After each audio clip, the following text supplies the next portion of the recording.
الحمد لله نحمده ونستعينه ونستغفره ونؤمن به ونتوكل عليه ونعوذ بالله من شرور أنفسنا ومن سيئات أعمالنا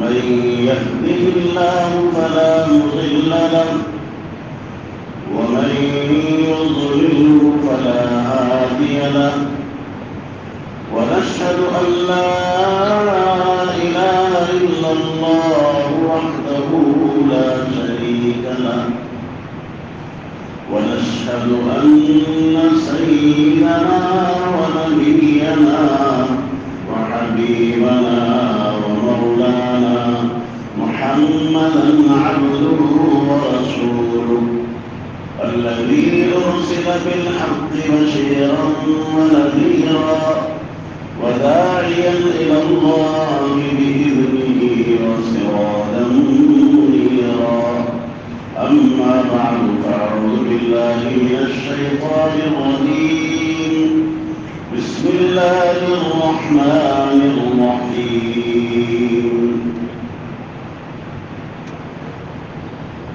من عمل صالحا فلنفسه ومن أساء فعليها وقال تعالى إن الأبرار لفي نعيم وإن الفجار لفي جحيم صدق الله العلي العظيم وصدق رسوله النبي الكريم ونحن على ذلك لمن الشاهدين والشاكرين والحمد لله رب العالمين.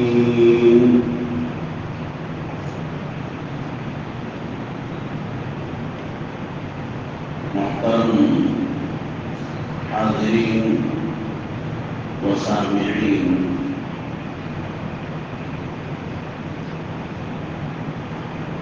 اللہ تبارک و تعالی نے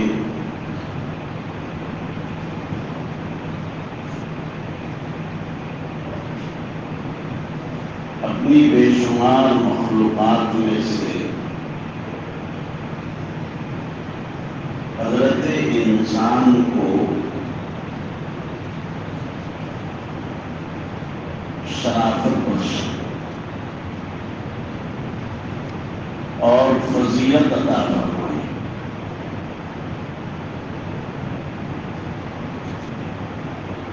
فرشتے بھی اللہ کی ایک مخلوق ہے، مگر فرشتوں میں اللہ تعالی نے عقل تو رکھی ہے، مگر ان میں اللہ نے شہوت نہیں رکھی. نفسانی خواہشات کو اللہ نے ان میں نہیں رکھا، اس لیے فرشتے نہ تو کھاتے ہیں نہ تو پیتے ہیں، نہ ان کو جو ہے شادی بیاہ کی ضرورت ہے.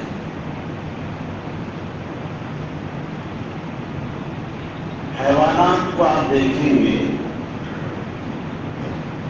تو اللہ تبارک و تعالیٰ نے حیوانات میں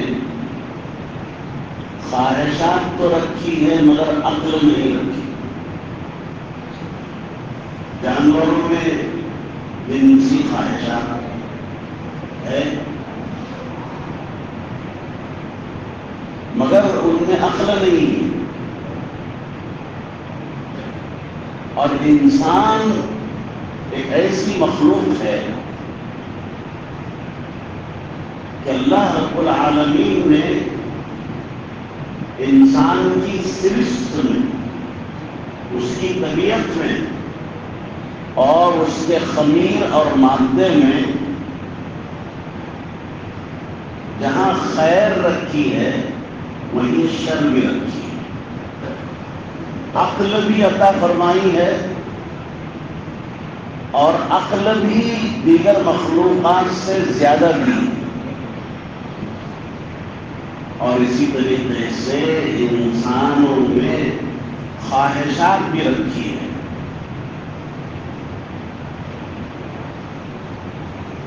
حضرت انسان کے خمیر میں اللہ نے خیر بھی رکھی، جیسے میں نے ابھی بتایا، اور شر بھی رکھی ہے، اور عقل بھی دی ہے۔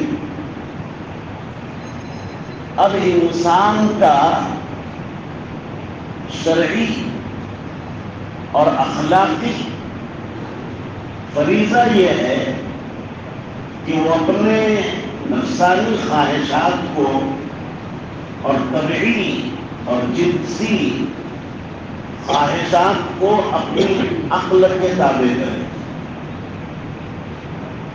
اور عقل کو شریعت کے تابع کرے۔ ہمارا نفس جو ہے، ہماری جنسی اور نفسانی خواہشات عقل کے تابع ہونے چاہیے، اور ہماری عقل شریعت مطہرہ کے تابع ہونا چاہیے، قرآن کے تابع ہونے چاہیے، اوامر الہیہ کے تابع ہونا چاہیے، فرامین رسول صلی اللہ علیہ وسلم کے تابع ہونا چاہیے۔ جہاں پر اللہ تعالیٰ نے قرآن مجید کے ذریعے سے یا اپنے رسول محترم کے ذریعے سے جس خواہش کی تکمیل کی اور پورا کرنے کی اس نے اجازت دی ہے، وہاں تو ہم کیا کر سکتے ہیں؟ اپنی خواہش کو پورا کر سکتے ہیں، اور جس طریقے سے، جس انداز سے پورا کرنے کی جو ہے اجازت دی ہے، اسی طریقے سے ہم کو پورا کرنا ہے۔ اگر ہم اس طریقے کے خلاف کریں گے تو یقیناً ہم شریعت کی نظر میں مجرم ٹھہریں گے، گناہگار ٹھہریں گے۔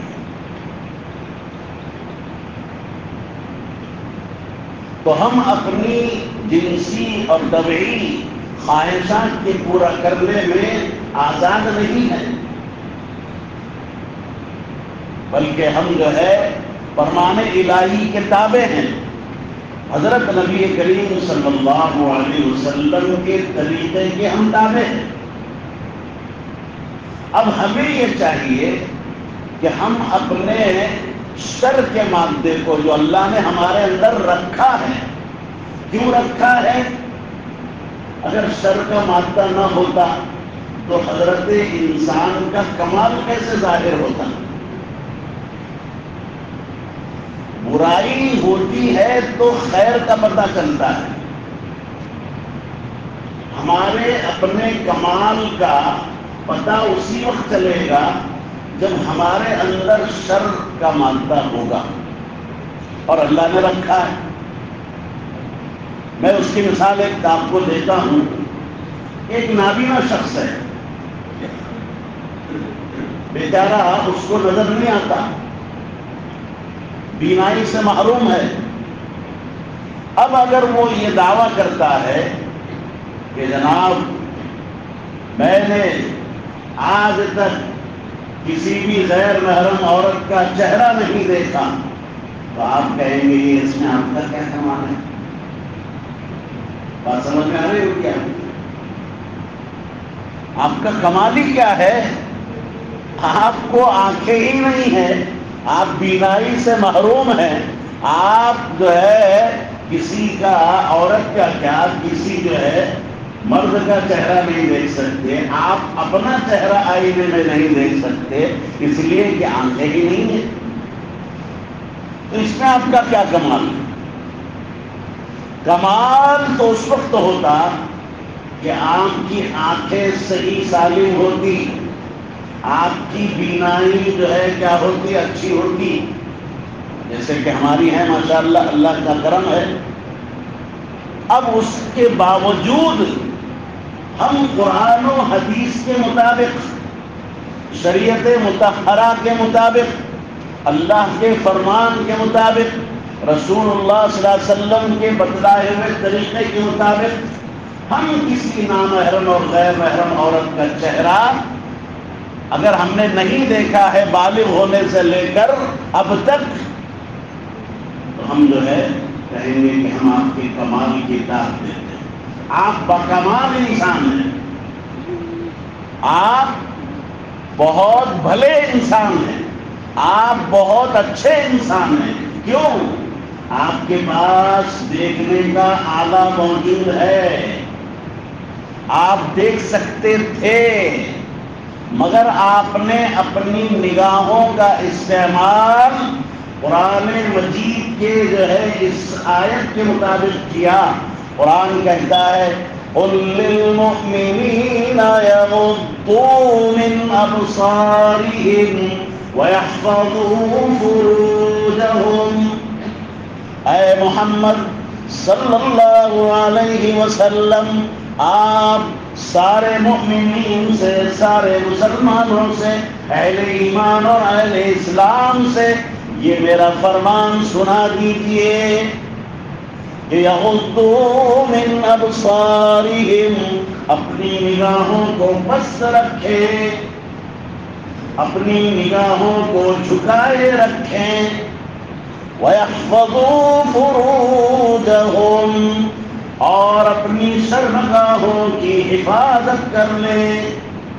رمضان کا مقدس مہینہ چل رہا ہے، اس کی ایک ایک ساتھ، ایک ایک گھڑی انتہائی اپنے اندر برکت لیے ہوئے ہے۔ اگر اس ایسے مقدس اور پوتر مہینے میں بھی ہم کسی نامحرم کا چہرہ دیکھتے رہیں گے اور غیر محرم عورتوں کو گھورتے رہیں گے اور اپنی نفسانی خواہشات کا اس دیکھنے میں دخل پیدا کریں گے، یقیناً ہم بہت بڑے مجرم ٹھہریں گے خدا کی نظر۔ امر الہی ہے، فرمان خداوندی ہے کہ اے مومنو اپنی نظروں کو جھکاؤ، پست رکھو، ادھر ادھر جو ہے غیر محرم پر اپنی نگاہیں نہ ڈالو۔ جب آدمی اپنی نگاہوں کی حفاظت کر لیتا ہے نا، تو اللہ تعالیٰ اس کی شرمگاہ کی بھی کیا کر لیتے ہیں، حفاظت کر لیتے ہیں۔ اسی لیے اللہ کے نبی علیہ السلام نے فرمایا ہے کہ انسان کی نگاہ شیطان کے زہریلی تیروں میں سے ایک تیر ہے۔ جب نگاہ کسی اور پر پڑتی ہے، شہوت کی نظر پڑتی ہے، تو نگاہوں کے ذریعے سے وہ شہوت ہمارے دل کے اندر داخل ہوتی ہے، پھر دل جو ہے نا حرکت کرتا ہے، پھر دل جو ہے آپ کی شرمگاہ کو اشارہ کرتا ہے، پھر شرمگاہ بھی جو ہے حرکت میں آتی ہے، پھر آدمی اپنی خواہش کے پورا کرنے کے لیے بے قرار اور بے چین ہو جاتا ہے۔ اللہ کے نبی نے فرمایا پھر انسان کی شرمگاہ یا تو تصدیق کرتی ہے یا پھر تہذیب کرتی ہے۔ اس لیے جیسے میں آپ کو ایک مثال کے ذریعے سے سمجھاؤں، آپ کا مکان ہے، بہت خوبصورت ہے، آپ یہ چاہتے ہیں کہ آپ کے گھر کے اندر کا فرنیچر خراب نہ ہو، باہر کا گرد و غبار اڑ کر اندر نہ آئے، تو کیا کرنا چاہیے آپ کو؟ روشن دان بند، کھڑکیاں بند، دروازے بند، تاکہ باہر کا اڑتا ہوا غبار آپ کے گھر میں داخل نہ ہو۔ اگر آپ نے کھڑکی کھلی رکھی، دروازہ کھلا رکھا، روشن دان کھلا رکھا، تو آپ گرد و غبار کو اندر آنے سے روک سکتے ہیں؟ ضرور کیا ہوگا، اندر گرد و غبار داخل ہوگا۔ آپ کے گھر کے اندر رکھی ہوئی چیزیں غبار آلود ہوں گی یقیناً۔ آپ کا بیڈ شیٹ جو ہے میلا ہوگا، آپ کے کپڑوں پر گرد جو ہے چڑھے گا، آپ کے گھر کا فرنیچر غبار جو ہے غبار سے میلا ہوگا، یقیناً ہوگا۔ ایسے ہی میرے بھائیوں، بزرگوں اور دوستوں اور نوجوانوں، یہ جو ہماری کھڑکیاں ہیں نا، یہ روشن دان، یہ ہے صاحب آنکھیں، یہ ہے دروازہ اور یہ روشن دان اور یہ کھڑکیاں ہیں، جب یہ کھلی رہتی ہے اور کسی کو دیکھتی ہے تو اس کے ذریعے سے خواہشات کا غبار آپ کے دل کے گھر کے اندر کیا ہوتا ہے؟ داخل ہوتا ہے۔ جب اندر داخل ہوگا تو اندر کی چیزوں کو یہ کیا کرے گا؟ میلا کرے گا، یہ غبار آلود کرے گا۔ جناب عالی، اس لیے اپنی نگاہوں کی حفاظت بے انتہا ضروری ہے۔ اگر نگاہوں کی آپ حفاظت کر لیں گے تو آپ کی شرمگاہ کی حفاظت بھی ضرور ہو جائے گی۔ میرے اور آپ کے آقا سرکار دو جہاں صلی اللہ علیہ وسلم کا ارشاد گرامی ہے، من یضمن لی ما بین لحییہ وما بین فخذیہ اضمن له الجنہ۔ جو کوئی بندہ، جو کوئی ایمان والا، جو کوئی مسلمان کیا کر لے؟ یضمن لی، ضمانت لے لے، کاہے کی؟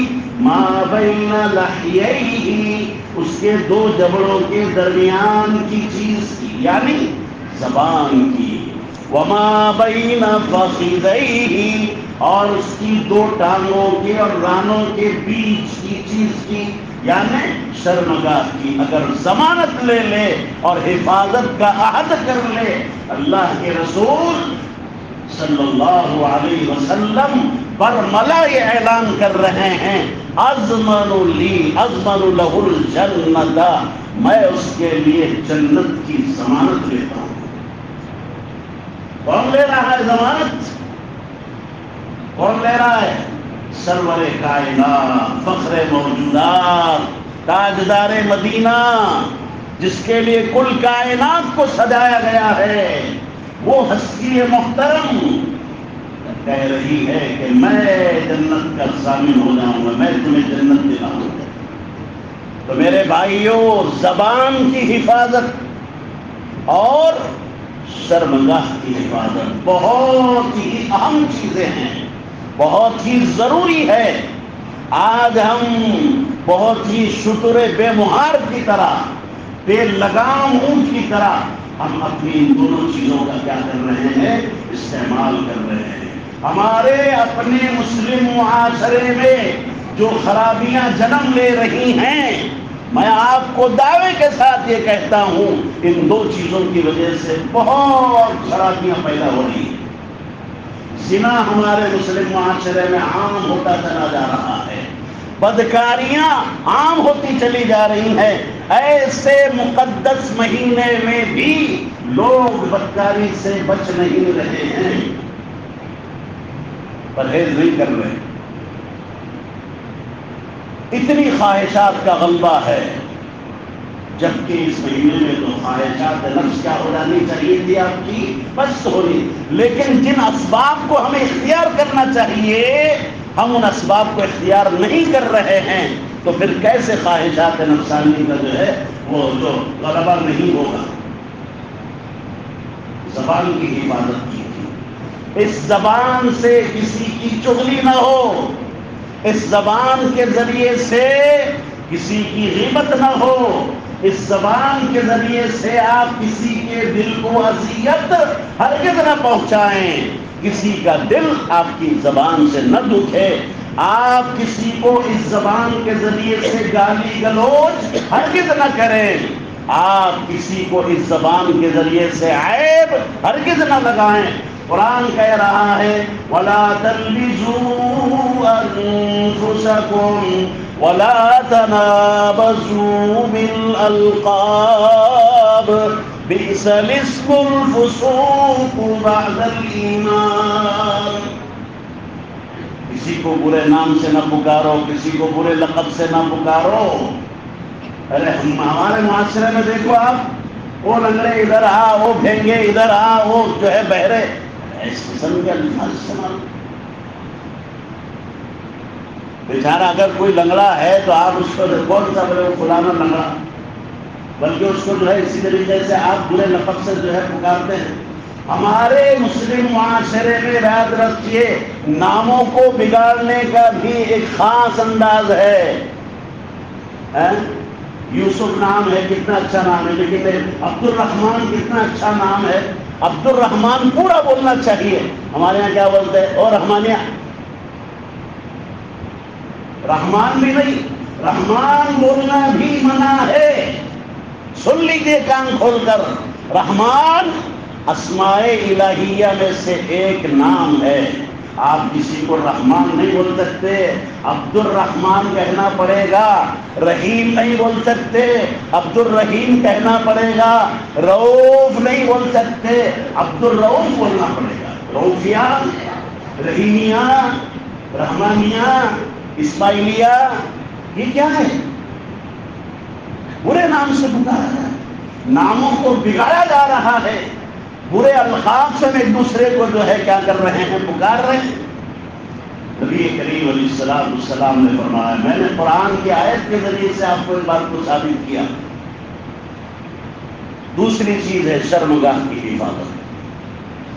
یاد رکھیے، جس قوم میں، جس برادری میں زنا کی کثرت ہوتی ہے، اس کی نحوست یاد رکھیے، کان کھول کر سن لیجیے، اس قوم میں اموات کی کثرت ہو جاتی ہے، لوگ زیادہ مرنے لگتے ہیں. یہ جو کورونا آ رہا ہے، بیماریاں پھیل رہی ہے، یہ ہو رہا وہ ہو رہا، اچانک لوگ مر جا رہے ہیں، یہ کیا ہے؟ اموات کی جو کثرت ہو رہی ہے میرے بھائیوں، یہ زنا کی کثرت کی نحوست ہے. نکاح کو عام کرو، زنا کو ختم کرو. آج میں جو ہمارے یہاں والدین بیٹھے ہوئے ہیں، میں ان سے درخواست کروں گا کہ آپ کی اولاد اگر جوان ہو گئی ہے تو ان کی شادی کی فکر کرو، ان کی جلدی جلدی شادیاں کراؤ. کوئی اچھی نیک لڑکی صالح بچی کی جو ہے تلاش کرو اور اس سے جو ہے نکاح کرا دو، تاکہ وہ بدمعاشیوں سے، بدکاریوں سے، زناکاریوں سے، حرام کاریوں سے بچ جائے، محفوظ رہے. ہم تو ابھی کہ بچہ اپنے پیروں پہ کھڑا نہیں ہوا تو پھر کس پر کھڑا ہو؟ کماتا نہیں ہے، جب کمائے گا تب شادی کریں گے، کمائے گا جب آدھا بوڑھا ہو جائے گا تب شادی کریں گے. قرآن کہہ رہا ہے، آپ کو قرآن کا فرمان سناتا ہوں. قرآن نے کیا کہا؟ إِن يَكُونُوا فُقَرَاءَ يُغْنِهِمُ اللَّهُ مِن فَضْلِهِ. ارے شادی کرنے سے کیوں رک رہے ہو؟ مالداری کا انتظار کر رہے. قرآن کہہ رہا ہے إِن يَكُونُوا فُقَرَاءَ، اگر فقیر ہوں گے، غریب ہوں گے، مسکین ہوں گے تو یغنیہم اللہ من فضلہ، اللہ اپنی فضل سے تمہیں کیا کر دے گا؟ غنی بنا دے گا، مالدار بنا دے گا، تبنگر بنا دے گا. ارے اللہ کے نبی نے تو نسخہ یہ دیا، ایک بیوی ہے، خرچہ پورا نہیں ہو رہا، کہا دوسری کرو، دوسری کی اس سے تیسری کرو. یہ حکمت ہے. لہذا ہمارے معاشرے کو پاک باز بنانا چاہتے ہیں آپ اور پاکیزہ کرنا چاہتے ہیں تو بالغ اولاد کو بہت سالوں تک یوں ہی گھر میں بٹھا کے نہ رکھو. وہ محلے کی لڑکیوں کو برباد کر رہے ہیں. زنا عام ہو رہا ہے اور زنا کے عام ہونے کی وجہ سے مہلک بیماریاں جنم لے رہی ہیں.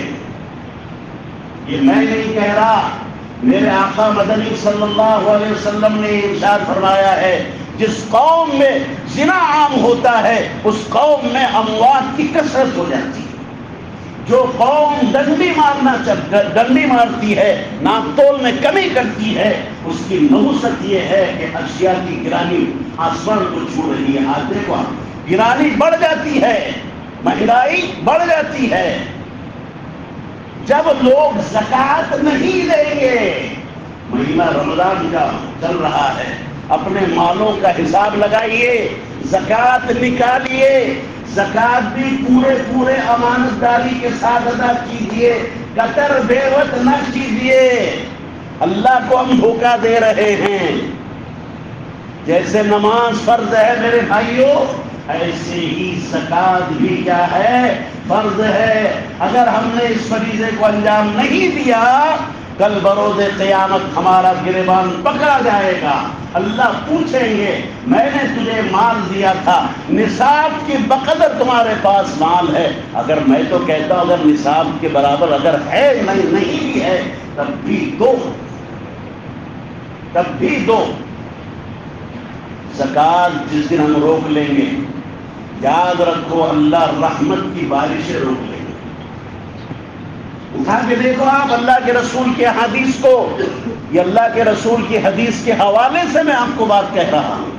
زکوٰۃ اگر مسلمان روک لیں گے، اللہ بارشیں روک لیں گے، رحمت کی بارشیں رک جائے گی، زحمت کی بارشیں ہوں گی. ایسی بارشیں ہوں گی، اولے گریں گے، برف گرے گی، بارشیں بے موقع بے موسم آئے گی اور آپ کی فصلوں کا نقصان ہو جائے گا. آپ کی فصلوں کا نقصان ہوگا. دیکھیے تباہی آ رہی کہ نہیں آ رہی، خسارہ ہو رہا ہے کہ نہیں. اگر آپ اپنے مال کا 40واں حصہ دے دیتے، آپ اپنی زمین کا پیداوار کا 10واں حصہ دے دیتے، اللہ تمہاری فصلوں کی حفاظت فرمائے. حدیث پاک میں مولانا سامنے بیٹھے ہوئے ان سے پوچھ لینا بعد میں، ایک حدیث ہے صحیح بخاری میں، مسلم شریف میں یہ حدیث موجود ہے، مشکات شریف میں یہ حدیث موجود ہے. الحمدللہ میں پڑھا رہا ہوں. ایک شخص جو ہے اپنے کھیت میں پانی، اس نے ایک شخص چل رہا تھا، اس نے آسمان سے آواز سنی، کہنے والا کہہ رہا ہے عشق حدیقت فلان، عشق حدیقت فلان. نام لے کر بادل کے اندر سے آواز آئی، فلاں فلاں کے، اے بادل فلاں فلاں جگہ پر جاؤ اور فلاں فلاں کے جو ہے کھیتی کو سیراب کرو. اس بندے نے بادل سے آنے والی اس آواز کو سنا اور جو ہے ادھر چلتا گیا، جدھر بادل جا رہا تھا ادھر چلتا گیا چلتا گیا چلتا گیا. دیکھا کہ ایک آدمی اپنے کھیت میں پانی موڑ رہا ہے، اپنے کھیتی کو پانی سے سینچ رہا ہے. اللہ، یہ وہاں کھڑا ہو اور اس بندے سے پوچھنے لگا بھیا تمہارا نام کیا ہے؟ کہا کہ کیوں، کیا بات ہے، آپ کیوں نام پوچھ رہے ہیں؟ کہا کہ نہیں بس مجھے تھوڑا سا آپ کا نام بتا دیں. اس نے نام بتایا تو وہی نام جو اس نے بادل سے کیا کیا تھا سنا، وہی نام. کہا کہ یار تم ایسا کیا کام کرتے ہو کہ آسمانوں میں تمہارا نام لیا جا رہا ہے اور بادلوں کو حکم دیا جا رہا ہے کہ جاؤ فلاں کی کھیتی کو سیراب کرو. تو اس نے کہا کہ دیکھو میں نے آج تک کسی کو بتایا نہیں ہے، میں نہیں بتاؤں گا. لیکن اب اس نے اصرار کیا تو کہا کہ یار بتاؤ کیا راز ہے، میں بھی اس جیسا عمل کرنا چاہتا ہوں. تو اس بندے نے کہا کہ جب تم مجھے مجبور کر رہے ہو تو بتاتا ہوں. میرا طریقہ کار یہ ہے، میں کھیتی کرتا ہوں، اس میں جو فصل آتی ہے اس کے 3 حصے کرتا ہوں.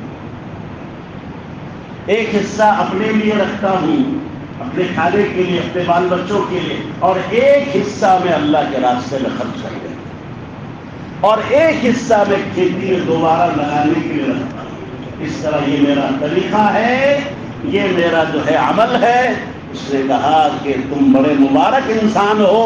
ارے آسمانوں میں ندا آ رہی ہے، آواز دی جا رہی ہے کہ فلاں فلاں کے کھیت کو جا کر سیراب کرو.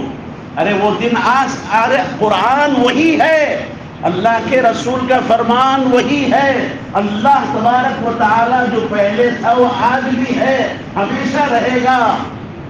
کیا وہ اگر اس بندے کے کھیت کو سیراب کرنے کے لیے بادل کو بھیج سکتا ہے تو کیا آپ کے میرے کھیتی کو سیراب کرنے کے لیے اللہ بادل نہیں بھیج سکتے؟ شرط یہ ہے کہ ہم اس طریقہ کار کو کیا کریں، اختیار کریں، اپنائیں. میں وقت تو زیادہ ہو رہا ہے.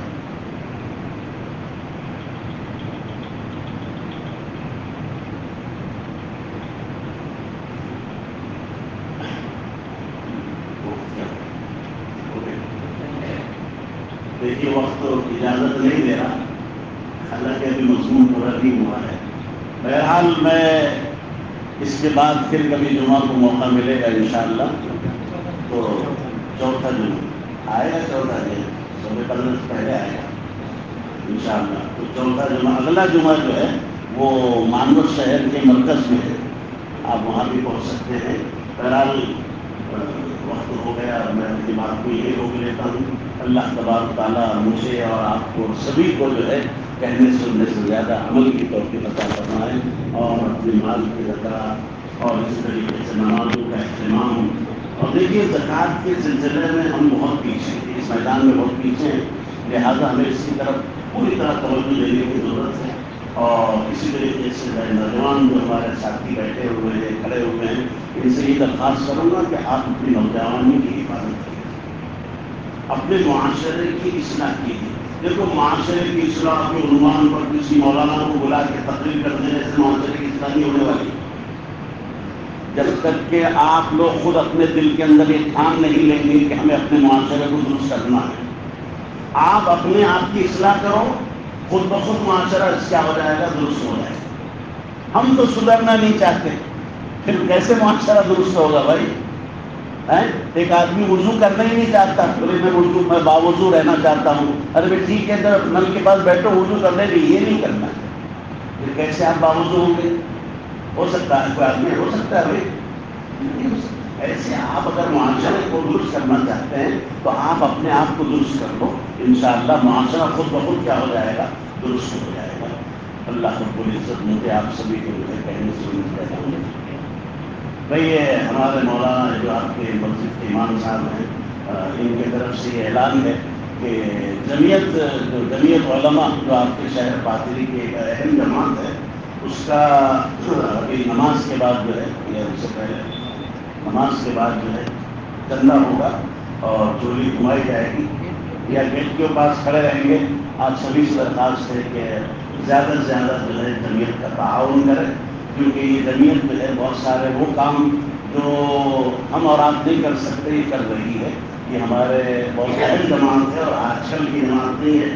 یہ ہمارے صدر شیخ مولانا حسین احمد مدنی رحمۃ اللہ علیہ ایسے ہمارے بزرگوں نے جو اس کو قائم کیا ہے.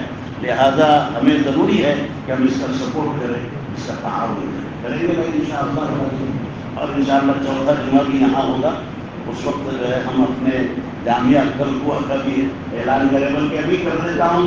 دیکھو گزشتہ 2 سال جو لاک ڈاؤن کے گزرے ہیں، اس میں تو ہم آ بھی نہیں سکتے. گزشتہ سال میں تیسرا سال جس میں میرا آپریشن ہوا تھا، جس کی وجہ سے میں نہیں آ سکا تھا، لیکن آن لائن میں نے جو ہے نا لوگوں سے رابطہ کیا، فونوں پر میں نے رابطے کیے. جن لوگوں کی ہمارے پاس فہرست ہے، لسٹ ہے، جن جن کے فون نمبر تھے میں نے ان سے کانٹیکٹ کیا اور ان سے بات کی. الحمدللہ ثم الحمدللہ ہمارے شہر پاتری کے لوگوں کو اللہ جزائے خیر عطا فرمائے. جیسے ہی فون آیا تو بیچارے اتنے خوش ہو گئے، ارے قاری صاحب آپ ہم سے بات کر رہے ہیں، ہم کو بڑی خوشی ہو رہی. اور بولیے کیا ہے؟ میں نے کہا بھائی آپ کا اتنا فگر ہے. بالکل بالکل آپ کا پے نمبر دے دو اور میں جو ہے آپ کے ڈال دیتا ہوں. لوگوں نے 50-60 ہزار روپئے اس طرح میں 3 سال تک جو ہے آپ کے شہر پادری سے چندہ وصول کرتا رہا.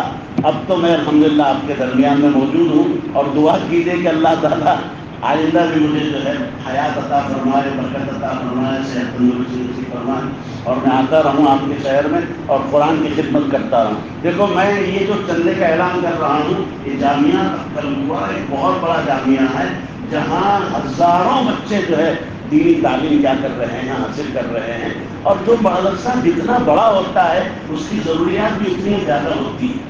لہذا آپ جامعہ کا تعاون چوتھے جمعہ میں آپ کیجیے. اور جن کی رسیدیں بنی ہوئی ہیں ان کے ہمارے پاس نام ہے، ان کا فگر بھی ڈالا ہوا ہے. آپ جو ہے برائے کرم ہم کو زحمت نہ دے، آپ ذرا تھوڑی زحمت کر لیں، ہمارے پاس آ کر بنا لے تو آپ کا بہت ہی احسان ہوگا. اس لیے کہ میں خود مریض ہوں، بیمار ہوں، اور ماہ رمضان ہے، میں کہاں گھوموں آپ کے درمیان، میں گھومنے سے قاصر ہوں. لہٰذا آپ اگر اتنا کر سکتے ہیں تو میں آپ کا بہت شکریہ ادا کروں گا. اور اسی طرح سے اتوار کو، ہر اتوار کو خواتین کا اجتماع ہوتا رہے گا. آپ وہاں اپنی جو ہے گھر کی مصنوعات کو دے دیں، انشاءاللہ بہت فائدہ ہوگا. وہاں بھی اسی عفت اور پاک دامنی کے عنوان پر اور اذعان اور یقین کی بنیاد پر جو ہے آئندہ انشاءاللہ بیان ہوگا.